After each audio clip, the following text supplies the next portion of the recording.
Xará, meus tropas, mais uma VPN aqui no canal.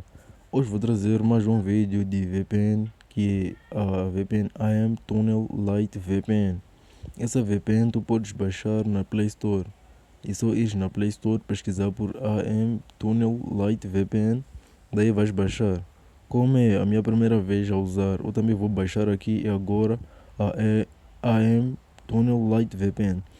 Depois de eu baixar, vou vos ensinar como usar, vou vos ensinar como usar, né?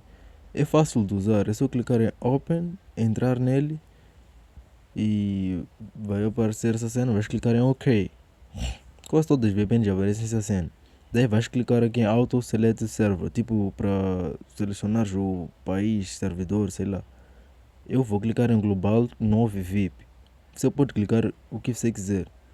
Daí vou clicar nele, vou clicar em Start. Vai aparecer essa cena para eu clicar em OK. Daí vai aparecer conectado este anúncio aqui. Daí tens que assistir todo completo, só que não coloquei porque o vídeo seria longo. Após de assistir o anúncio, vai estar a conectar e pode entrar em qualquer lugar para desfrutar dos megas, né, que serão dados pela VPN. Tchau e fui!